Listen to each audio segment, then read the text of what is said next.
So today's topic is Oracle E-Business Suite Trust but Verify.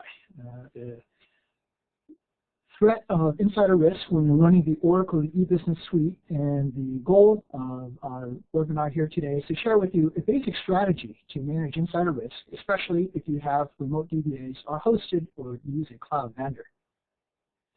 We titled this presentation Trust but Verify in that you cannot avoid having to trust insiders, but there are several steps you can take to verify their trust. For today's agenda, we should take about 40 minutes, as Phil said, followed by questions at the end.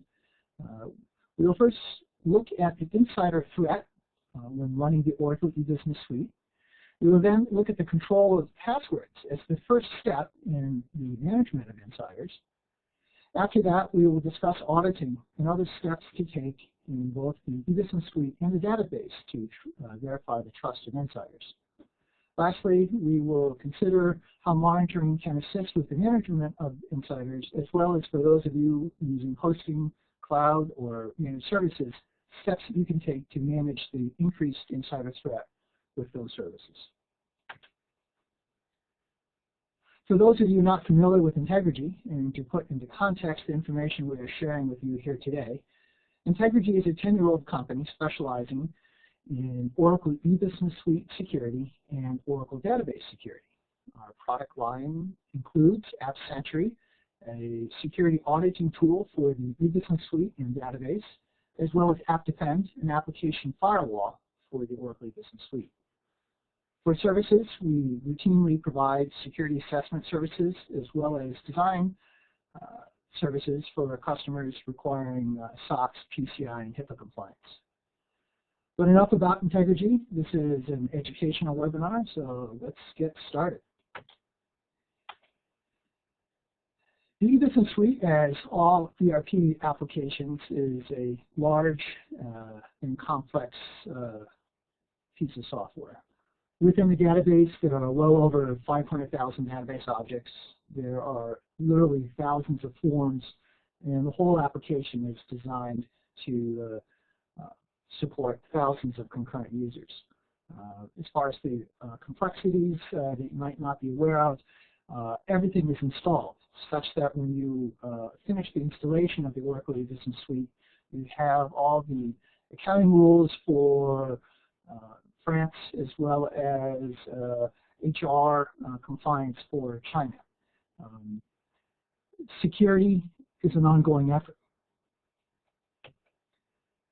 As large and complex as the Oracle E-Business Suite is, you cannot run it without insiders. You need insiders to perform maintenance, to patch and to clone. You need insiders to develop code as well as provision and administer users. Administrators include insiders include database administrators, operating system sysadmins, developers, and E-Business Suite sysadmins. The number of insiders can vary greatly from a handful to dozens or many dozens. If you are hosted, you could have many hundreds, if not thousands, of insiders. For example, if your provider has multiple locations, each running 24/7, 365, literally you could have well into many hundreds or thousands. If you think about it, if you have your provider has 3 locations, each with 4 shifts of 10 people to provide that rotating 24/7 coverage, you could easily have 120 or so people between DBAs and operating sysadmins with access to your environments. Bottom line, since you cannot avoid insiders, ideally you want them to be a team of, we'll say, incorruptible, methodical rocket scientists, as opposed to what might at times appear to be a horde of zombies. Since you cannot avoid having to use insiders, what are the risks? How do you know what they are doing is legitimate and appropriate? How do you know that they have a legitimate reason to be in your database? If legitimate, how do you know what they're doing is being done correctly per procedure? In a large part, you basically need to trust your insiders. Somebody always needs to have the root passwords. It is very much the way, I'll call it the WOW, the WOW, the way Oracle works, in that, the user Oracle always will own the database. What we're presenting today is that if you need to trust these insiders, how do you verify your trust in them? So basically, if you need to trust them, there's no need to blindly trust your insiders. There is a way to go about trusting but verifying. So the goal of this presentation is to use the perspective of an internal auditor. Risk mitigation is usually not a technical role. What we want to do is offer a basic strategy to establish and maintain a trust perimeter, primarily through verification and audit. We're also going to share a few tips from Integrity's consulting engagements. Just a note as to what we will not be covering to fully conduct a security assessment of the e-business suite, as well as topics in and around IT governance are separate but complementary topics. You can look up on YouTube for other presentations that Integrity has done on security. So with that, who is an insider? Passwords create insiders. Anyone with a key password, access to a key password, regardless of whether or not they use it on a regular basis or not, is an insider. So passwords determine who you need to trust. This is the first thing that Integrity does during our security assessments to assess how tight the security perimeter is. So starting with passwords, when you finish the install of the e-business suite, there are over 300 accounts created throughout the database and the operating system. These default accounts are highly privileged, and many of the default passwords are widely known. Furthermore, you cannot lock or audit each access for each one of these. If you then have created generic accounts, either through your DBAs wanting to create shared accounts for maintenance, both of them need to be assessed as far as their privileges, as well as any named accounts that your staff might have been using. On top of that, as far as the trust perimeter, you need to consider the e-business suite itself. Again, after the installation, there's over 40 or so accounts that are created that you need to be concerned with as far as default accounts known. As with the database, even if these default accounts have been changed, if they've been changed to weak passwords, such as have been changed to the password the same as the username, that's not really doing much for your trust perimeter. You also need to be concerned with who amongst your employees or staff might have system administration privileges. By system administration, we mean those people with the menus to create users and or modify menus. The trust perimeter then is expanded by each non-production environment. As you create test and development as copies of production, your trust perimeter expands further. Lastly, for those of you who have remote DBAs, be they part of your organization or managed services, hosted or cloud, your trust perimeter is literally as big as the cloud is.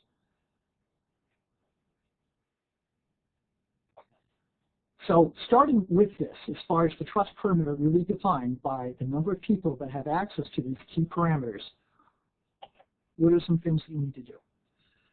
Who should be trusted with the passwords is a business decision. You need to have, to have a password, you need to have a good reason. It should be an appropriate reason, and it should be a reason that, within hindsight, should be have been responsible to have been surrendered to you. To make this happen, somebody needs to be the sheriff. Ideally, password access is segmented by job function. Appropriate individuals and teams need to have access to the appropriate passwords and not more passwords than they need. Operating system staff probably should not have access to e-business suite. E-business suite sysadmins should not have access to the operating system. Frequency of use also dictates how often you might need a password. If you have need for once a quarter or maybe every once in a while, you probably don't need to have access readily available, especially to a highly privileged account such as apps, which is pretty much one of the god passwords within the suite. Once you've sorted out who has what passwords and have come to a conclusion as to the appropriate and responsible list of people with access to those passwords, you need to start thinking about making changes. People will complain, but this is a very important first step in establishing your trust perimeter. After you've made any changes, you very much though need to set up a process, ideally on a quarterly basis, to maintain that. Most likely through a combination of cycling passwords that would be changing them, as well as then to test them as far as various utilities, as well as views within the Oracle eBusiness Suite for determining whether or not the passwords have been changed. Bottom line, the fewer people you surrender passwords to, the fewer people you need to trust. There are some additional steps you can take to manage your trust perimeter. Our single best recommendation after vetting access to passwords is to implement a password vault. A password vault is a purpose-built application to securely store and disperse passwords according to rules. Ideally, the password vault is then further integrated with Active Directory or your single sign-on for some sort of role-based access control. It's very nice to have that, in that you can then start thinking about segmenting via, if my Active Directory group membership has me tagged as an Oracle eBusiness Suite DBA, that the passwords that I have available in the password safe are limited to that, not, for example, to operating system passwords or to, let's say, Microsoft SQL Server passwords. Password safe also then become very valuable in answering audit questions as far as who has access to what passwords, if it has strong reporting capabilities, because then you can go into the password vault, run the report, and get that machine-generated report of, let's say, for example, who has access to the app's password. Other steps you can take are the issuing of half passwords, give half a password to two different people such that it is available, but then if they want, if it needs to be used, let's say off cycle, middle of the night, you do have some sort of separation of duties. So with regard to the Oracle eBusiness Suite itself, it's rather straightforward where to start. So moving on from the password perimeter, let's consider some steps to take inside the Oracle eBusiness Suite to establish that trust perimeter, to trust but verify. There's basically two key steps that that Integrity is recommending to discourage people from, let's say, snooping around. First is to enable forms auditing. This is off by default. Forms auditing tracks which forms users spend time on, literally down to how many seconds they spend time on a specific form before moving on to a next form. You need to set up a procedure to regularly review and monitor this output. We'll touch again on this a little later as far as what you can do with monitoring. Forms auditing coupled with who columns is very powerful. For those of you not familiar with the who columns, each of the, let's say, 20,000 tables in the Oracle eBusiness Suite has 4 columns at the end. So one column for who created the record, when it was created, who last updated it, and when it was last updated. So the combination of that who column, as far as who created or last edited that record, along with who was in that form, gives you a high degree of visibility as to who was where and who did what when. Next, you need to carefully track who has access to the administration menus. These are system administration menus. And why I'm calling this out is that many times it's harder than you might think to know who has administration menus. Many of the out-of-the-box menus that make implementations very easy as far as super user menus basically recycle or repackage a lot of the core menus that allow you to, let's just say, not only just potentially affect the menu, but change key configuration options. If you go through these two steps, you go a long ways towards building a trust perimeter for what you need to have in place. For those of you more knowledgeable about the Oracle E-Business Suite, please note what we're not recommending here is to enable keystroke auditing. You might find this in many of the white papers and presentations for securing the Oracle E-Business Suite, but really, and what keystroke auditing allows you to do is to set up on a table-by-column basis the ability to track each keystroke. So if I go in, change a menu, and then change it back, I would have the before, during, and after states of that. We commonly find that while that is possible to do, you very many times end up with more information than is actionable, and that the forms auditing that we are recommending covers the basic core need there as far as who is where.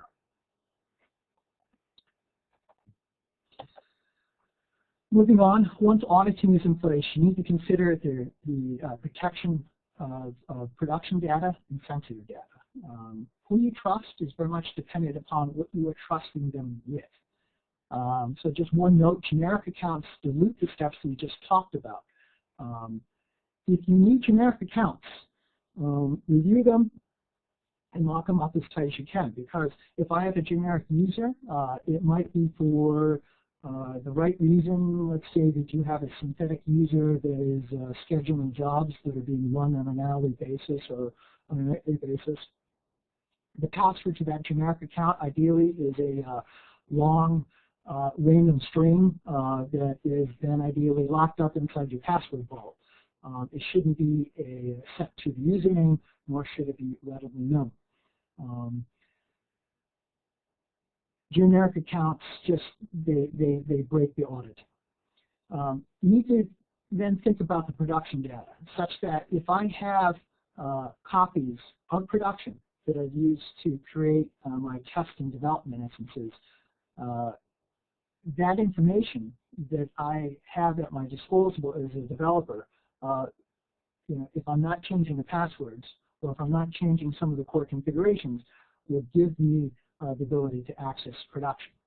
Taking that a step further, you need to protect sensitive data.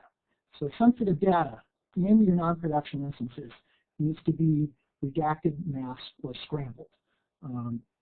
So just to color that in a little bit more, think about all the places within the Oracle E-Business Suite where sensitive data is stored. So we have credit card data. All credit card data, as you can see here, is not just stored in the one table IBI credit cards. It's stored in many different places. Social Security numbers, same thing, be it not just employees, but also think about benefits and 1099s and suppliers, bank accounts. This is just, again, there's bank account information you can store within payroll, of course. Taking that two steps further, as far as where else might sensitive data be, throughout custom tables, maintenance tables, interface tables. Many of our consulting engagements and security assessment with Integrity, we've helped customers think through all the different places where sensitive data might be stored, such that they can secure it, let's say in a post-clone steps, to make sure that these non-production instances are safely secured.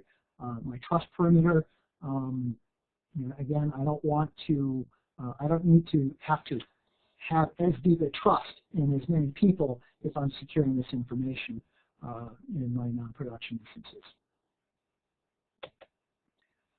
Other ideas, for those of you familiar with Oracle Alerts, you can create real-time alerting and monitoring. So Oracle alerts, if you're not familiar, are the ability to, we'll say, create a mini report, a simple SQL select that, let's say, would detect the editing of a form or a menu, and that internal audit could get an email if this event happened, and that would happen in real time.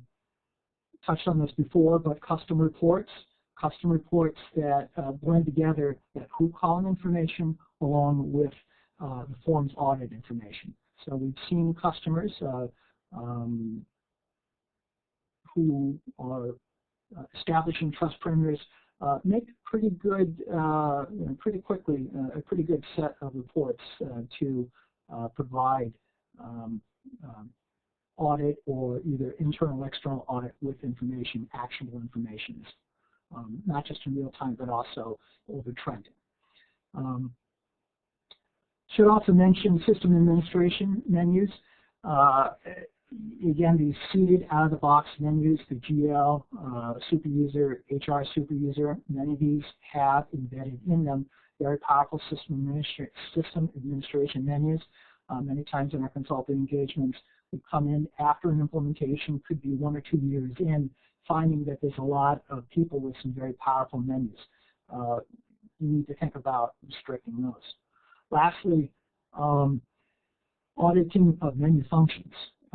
This is the proverbial, is that AP vendor inquiry form really read-only? Or has somebody nefariously gone in and renamed that, let's say, a salary administration form to be instead a AP inquiry? There's ways to go in and take a look at all the menus and functions, all the functions that hang on the menus to arrive at conclusions as far as what menus have been added since installation and what menu functions have been changed after installation. Let's move on to the database now. So we talked about setting up a trust perimeter with passwords. We've talked about the need to enable forms auditing within the suite and to watch carefully who has what menus as far as system administration. Moving down into the database, direct database access is probably the single biggest insider threat. So we'll go back to the beginning of the presentation. If you remember there, the 300 or so default passwords created during installation. Who's logging in with these and what people are doing with them are very important as far as the trust perimeter, as well as how they're logging in. You know, are they logging in from the operating system? Are they logging in from the laptop using Toad? The access patterns here are all very important. Other things to keep an eye on is that tools can also protect or expose sensitive data. We'll talk about tools a little bit more in a moment, but just to call out that you need to make sure that tools are being used appropriately. Specifically, the accounts being used in those tools. There are tools out on the market to help with cloning and patching. You need to make sure that the people using those tools are the appropriate people, and then that the accounts that they're using are appropriately privileged. You know, just because you know the God password, it might not be appropriate to use that everywhere.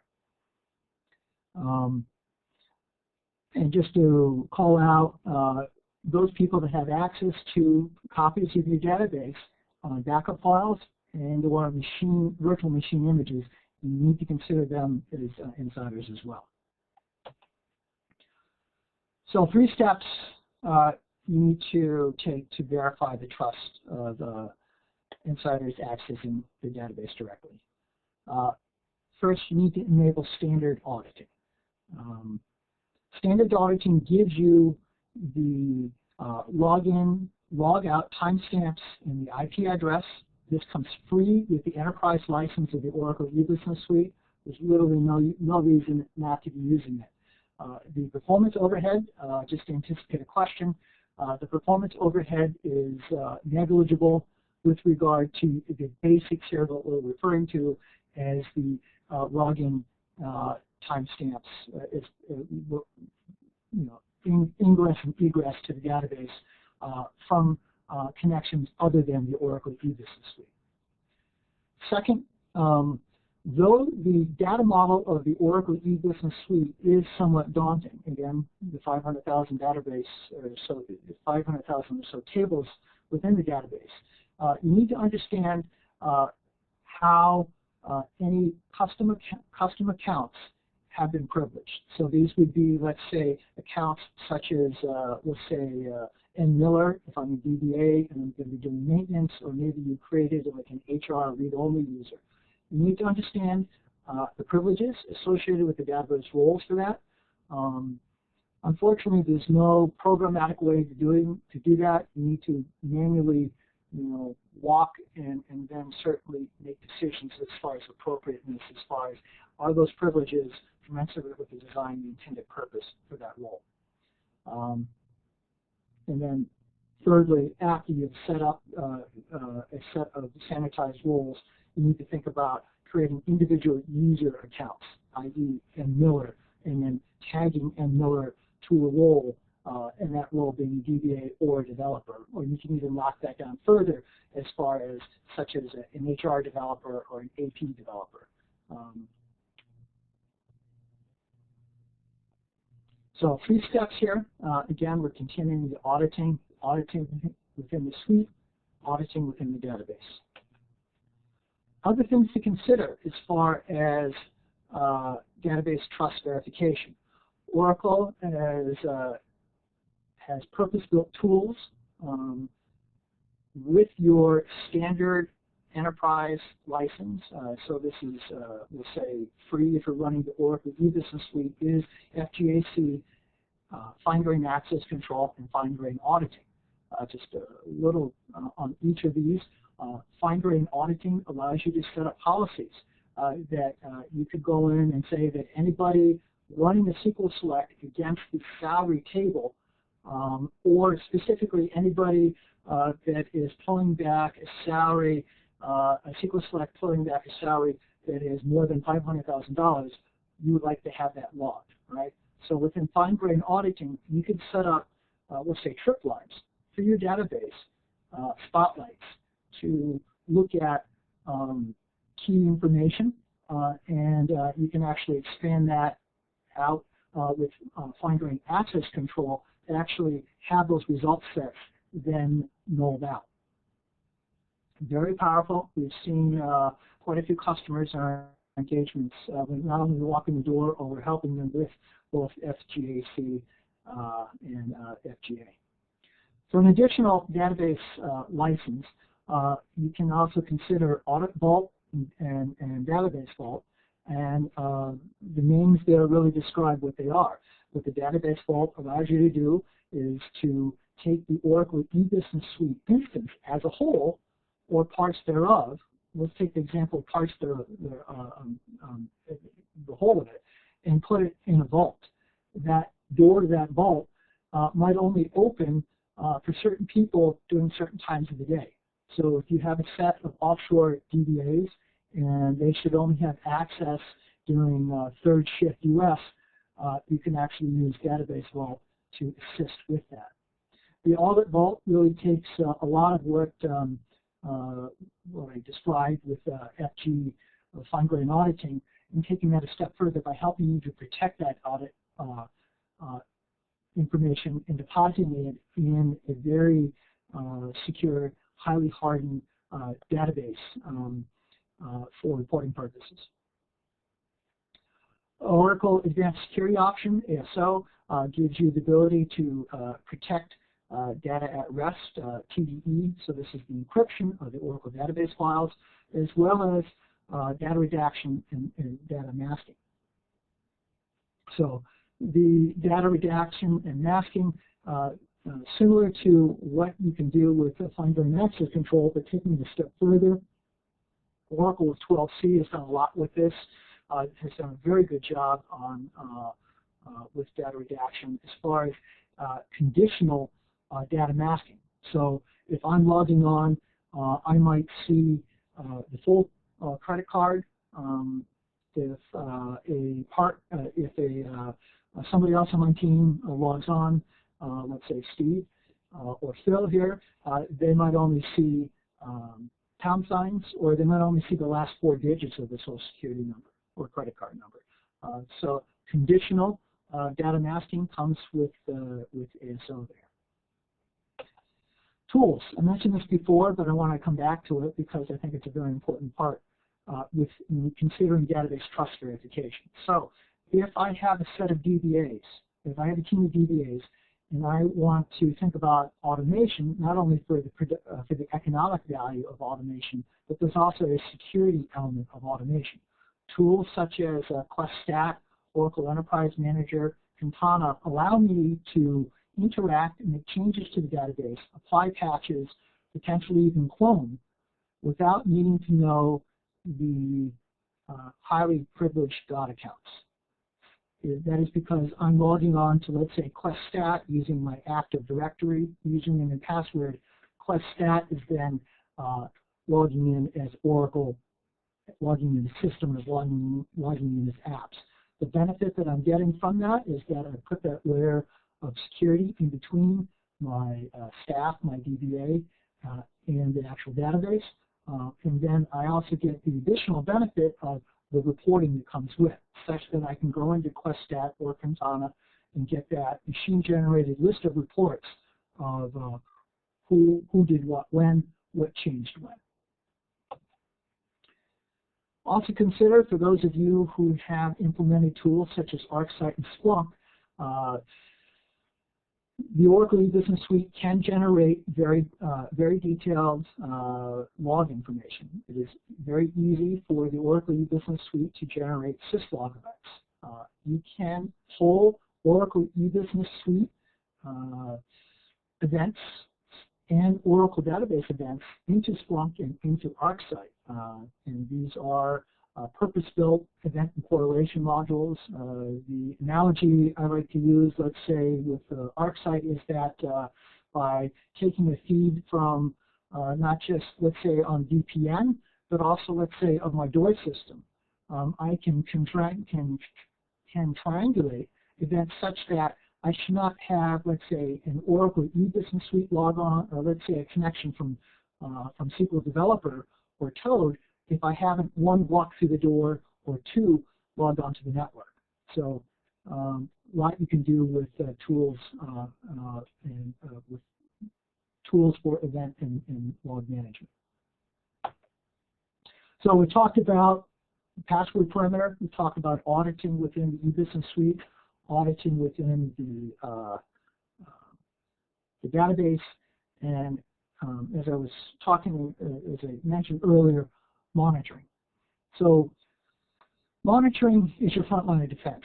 There's a lot you can build up and use within your monitoring if you already have a monitoring solution in place to help you build a continuous, let's say, verification service, such that things for this division of duties, let's say, between operations and audit or monitoring, things you can do such that if an alert comes in, be it an Oracle alert or let's say an alert from Splunk or ArcSight, that is something that you need a human to follow up on somewhat immediately.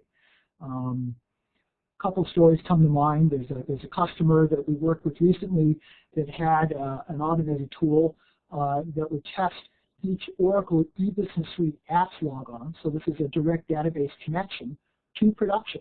And they had to set up, again, to watch that if a DBA was logging in from SQL Plus, not from the E-Business Suite, that the monitoring team would get an alert. They would then go look into the ticketing system and confirm that confirm the existence of a ticket. And that was the business requirement, that each logon needed to have a corresponding ticket. Again, a reason and justification to be in there. All the customers we've worked with have used a combination of just even the standard forms audits and, again, Oracle alerts in combination with the monitoring team to help build this information out. A couple things to keep in mind, though, with regard to monitoring. And, again, these are some lessons learned from some of our consulting engagements, is that If you have monitoring tools in place, be they tools that you've purchased or tools that you've built, make sure that the passwords that are supporting the monitoring are appropriately privileged and that, let's say, hard-coded, such that you could have the world's best monitoring script. But if that script has a key password, God forbid it's the app's password, and it's been hard-coded, that's not doing much for your trust perimeter. Correspondingly, the humans on the monitoring team, your staff, need to be using appropriately privileged accounts. So if an alert goes off, let's say it's a long-running job or a blocked session, right? How is your monitoring team logging in?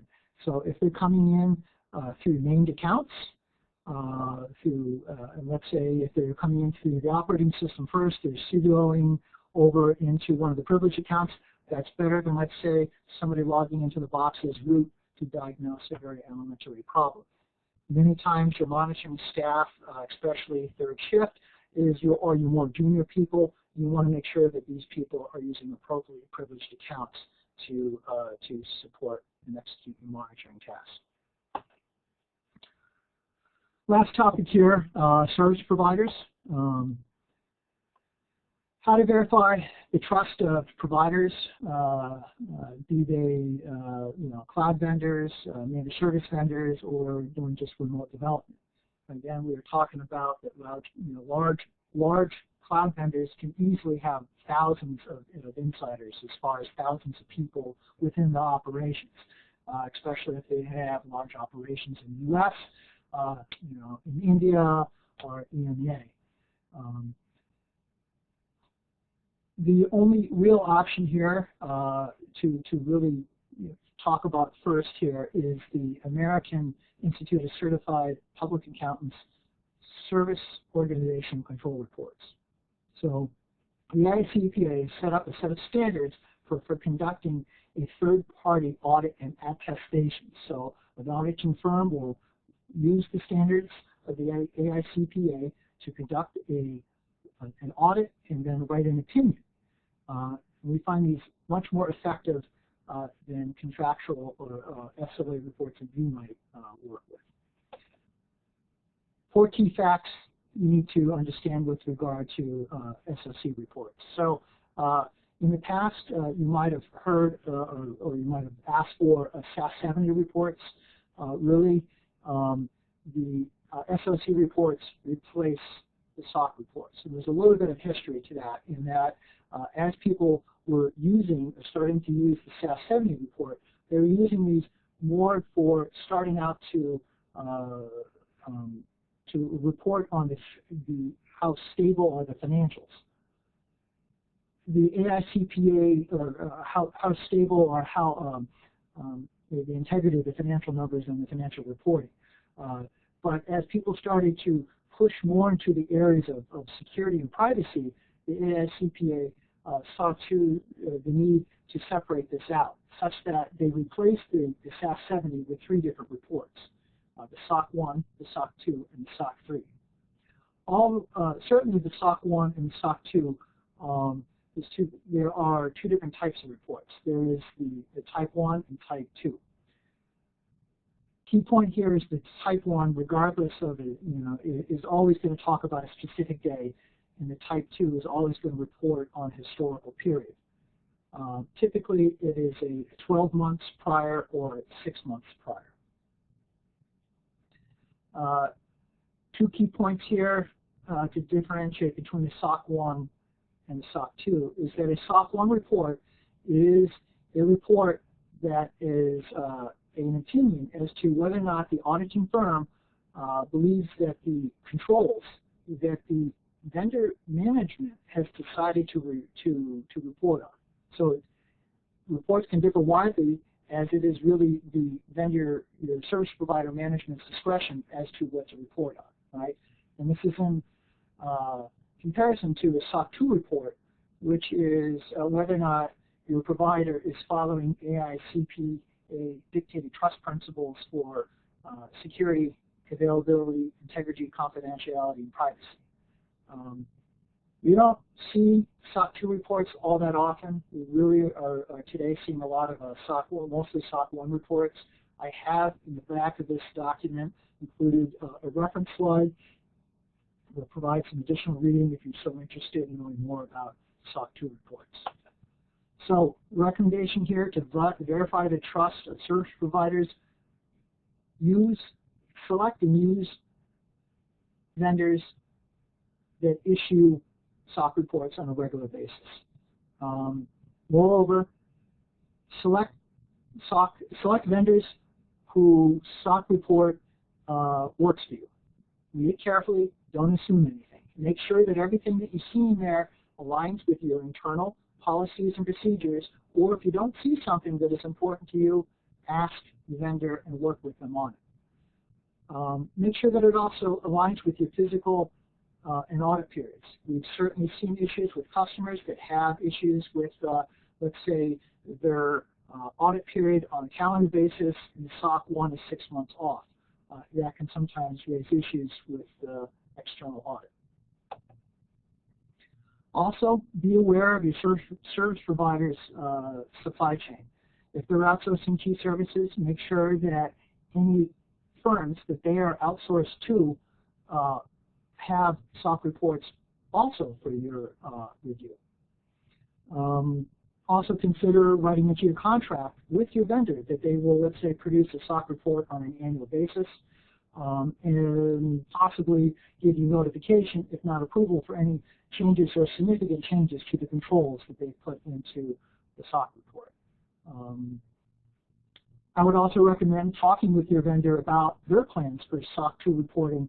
If not, also consider asking for a SOC 2 report. Further considerations you could also consider would be, even if you are not processing credit cards, to write into the contract that your vendor adhere to the PCI standard for security. So the Payment Card Institute has set up some very stringent standards for credit card security. We certainly see customers requiring their vendors to adhere to that, if anything, just for a well-structured set of standards that they want the vendor to operate by. Consider asking your vendor for syslog feeds, either from the database and or the operating system. And lastly, independent security assessments. This is something where integrity commonly gets involved with as far as working with a customer, certainly to establish a baseline with their service providers as to where they are at with security. So in summary, the steps that we've laid out here as far as a basic strategy for establishing insider trust and verifying is to first establish a trust perimeter through password controls, set up and use auditing, understand and exploit monitoring as much as possible, use SOC reports to verify the trust of service providers, and consider regular security assessments. So thank you for your time. I think we're ready for some questions. Here is the reference slide here that I put up. And Phil, do we have any questions?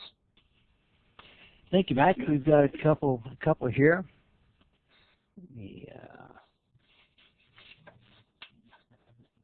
First one. Is data redaction only available in 12C of the database? Certainly, Oracle made a lot of marketing noise with regard to with data redaction in 12C of the database, but it is also available in 11.204. Just you will need advanced security option in order to use it. Okay, next question. And bear with me because I've got a small screen and the question is long. It says, wouldn't it be easier to access user access to key functions? Open paren should catch all menus and responsibilities. instead of auditing appropriateness of user access to responsibilities and then user access to menus? Isn't it redundant? I might not be following your question there. Most likely we're both saying the same thing, though, as far as ultimately, however you're arriving at it, you need a list of your key staff. You need a list of staff, and you need a list of those people that have access to key functions, specifically those people with the ability to change or affect users or change or affect menus. And this is Steve Coase. I want to add a little bit more. I want to add a little bit more to that question. Sure. Basically, we recommend auditing also be enabled because you may be going through a periodic audit or assessment of the functions and menus and responsibilities, but that's typically static. By enabling the auditing, you do two things. One is you're actually capturing a real-time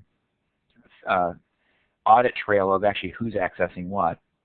And two, one of the things we often see is you may actually catch down the road that you've done your assessment, everything's fine. Maybe next year's assessment actually goes in and catches a key deficiency that you've actually got a conflict between two responsibilities that shouldn't be there, and the auditor is now raising up a flag.